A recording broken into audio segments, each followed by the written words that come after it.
증권통 투자 업데이터 시간입니다. 먼저 첫 번째로는 개장 전에 중요한 리포트들 함께 정리해드리겠습니다. 오늘도 4가지 종목 준비되어 있는데요. 첫 번째로는 이녹스 첨단 소재 함께 보시죠. NH투자증권 리포트입니다. 일단 1분기 영업이익 전망이 148억 원으로 전년 대비 233.6% 증가하면서 어닝 서프라이즈가 나올 것으로 예상되고 있습니다. 고객사의 신규 플래그십 스마트폰이 양호한 판매를 기록하게 되면서 방열 필름의 매출액이 큰 폭으로 늘어날 것이라고 보는데요. TV용 OLED 패널 출하량과 점유율도 큰 폭으로 상승했습니다. 올해 영업이익도 기존보다 크게 늘면서 667억 원 정도가 예상되는 상황입니다. 그리고 이제 올해 주당순이익 기준으로 PER 12.1배를 기록하기 때문에 역사적인 밸류에이션 하단 수준이라고 봤는데요. 수요 개선에 따라서 고객사의 물량 확대와 점유율 증가가 기대되고 있기 때문에 실적 개선세로 이어질 것이라는 평가입니다. 여기에 중장기적인 신사업으로 추진하고 있는 수산화 리튬과 관련된 가공 사업도 확보했다는 점을 고려했을 때 현재 주가는 상당한 저평가 구간에 있다라고 봤고요. 현재 시점에서는 목표 주가 42,000원까지 상향 조정했습니다. 네, 두 번째 종목은 원익 IPS로 흥국증권 리포트입니다. 4분기 영업이익은 121억 원으로 전년 대비 55% 감소하면서 컨센서스를 하회했는데요. 반도체 부분에서 D램은 P3 1A양에서 매출액이 발생했고요. 낸드는 V9양 R&D 설비 매출에서 인식이 됐습니다. 디스플레이 부분은 중화권 고객사의 OLED 설비 투자로 매출이 좀 증가했는데요. 다만 영업이익 자체는 많이 떨어졌다는 점 체크를 해볼 수 있겠습니다. 하지만 앞으로 기대되는 포인트들이 많은데 특히나 ALD 장비를 좀 보실 수가 있겠습니다. 일시양 ALD 장비도 내년에 출하 대수가 증가할 것이라고 봤고요. 실제로 유의미한 증가세를 보여주고 있습니다. HBM에 대한 캐파가 늘어나면서 결국에는 장비 매출이 증가할 것이라고 봤고요. 올해는 700억 원 정도가 반영될 것이라는 평가인데요. 올해부터 내년까지 봤을 때 선단 공정향의 매출액이 부각이 되면서 실적까지 끌어올릴 수 있다는 평가입니다. 그래서 목표 주가는 42,000원까지 상향 조정했습니다.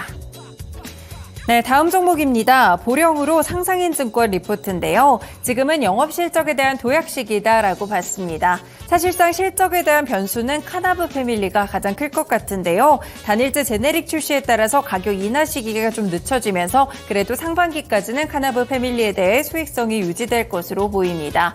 이런 변수가 있지만 그래도 영업실적에 대한 성장이 전망되고 있는 분위기인데요. 올해 매출액 기준으로 봤을 때 1조 원 진입이 거의 확실시되고 있다는 평가입니다. LBA 전략으로 릴리 항암제 젬자나 조현병 치료제 자이프렉사 같은 국내 판권을 인수했고요. 바이오시밀러 제품까지 도입하면서 고성장을 보여주고 있습니다. 무엇보다도 올해는 연간 1,700억 원 정도의 규모를 차지할 수 있는 K캡에 대한 매출이 반영된다는 점 볼 수 있겠고요. 당뇨 치료제 포시도 140억 원 이상의 매출이 기대됩니다. 올해도 8개에서 9개 정도의 신약과 제네릭 출시가 기대되는 상황 속에서 현재 시점 목표 주가는 19,000원을 유지했습니다.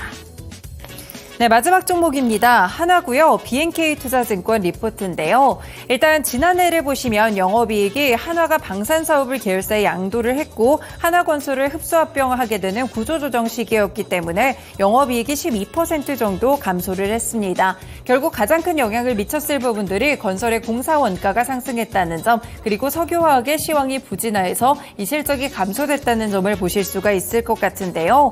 일단 올해 상반기까지 봤을 때 큰 변화는 없을 것으로 보입니다. 이라크 주택사업은 공사 재개에 들어간다는 호재가 있지만 결국에 지금 중동 쪽에서의 변수들이 너무 많기 때문에 아직까지는 좀 안심할 수 없다고 보고요. 하반기에 상업생산에 들어갈 질산 공장이 성장 모멘텀이 될 수가 있겠습니다. 하지만 이 부분 역시나 가동 초기 비용 부담이 좀 가중될 가능성들이 부각되고 있습니다.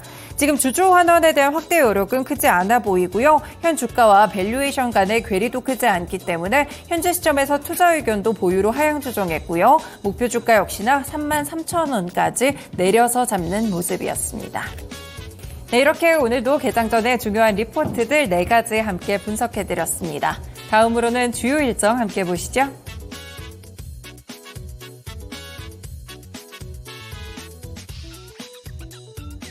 네, 이어서 증시 일정 체크를 해보도록 하겠습니다. 오늘 정말 다양한 이슈들이 산적해 있는 하루입니다. 슈퍼 위크인 만큼 국내적으로도 그리고 글로벌적으로도 중요한 이벤트들이 있는데요. 먼저 국내부터 체크를 해보도록 하겠습니다. 오늘은 국내에 주요 박람회 일정들이 몰려 있습니다. 먼저 인터배터리 2024가 오늘부터 3월 8일까지 개최가 되는데요. 관련된 테마로는 2차 전지와 전기차, 전력 저장 장치 관련된 종목들 체크를 해보셔야 될 것 같습니다. 글로벌 배터리 기업 550개사가 참가하는 역대 최대 규모라고 하는데요. 월요일과 화요일에 광물 일정에 이어서 또 인터배터리 2024가 개최되는 만큼 2차 전지 관련된 종목들의 흐름을 체크를 해보시면 좋을 것 같습니다. 넘어가서 2024 드론쇼도 오늘부터 3월 8일까지 부산 백스코에서 개최가 됩니다. 관련 테마는 드론과 UAM 관련된 종목들 함께 체크를 하실 수가 있고요. 관련돼서 방위 관련된 종목들도 체크가 필요해 보입니다.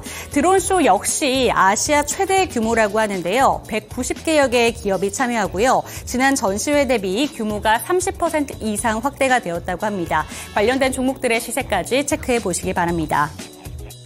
네, 끝으로는 최근에 주목받고 있는 기업이죠. AI 산업이 커지면서 점점 더 기대감이 더해지고 있는 종목입니다. 마음 AI가 최신 제품을 소개하는 기술 컨퍼런스를 열게 되는데요. 지능형 로봇 관련된 종목들, 인공지능 그리고 AI 관련된 종목들까지 체크해 보시면 좋을 것 같습니다.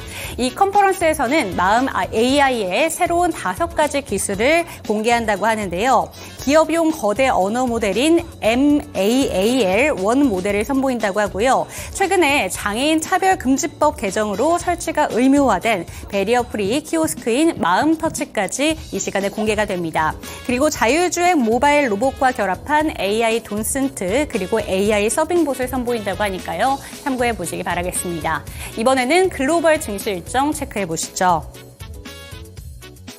네, 슈퍼위크답게 오늘도 중요한 이벤트들을 기다리고 있습니다. 먼저 고용지표가 또 발간이 되는데요. 2월 ADP 비농업 부분 고용 변화가 체크하실 수가 있습니다. 통화정책에 영향을 끼치는 주요한 이벤트인 만큼 체크가 필요해 보입니다.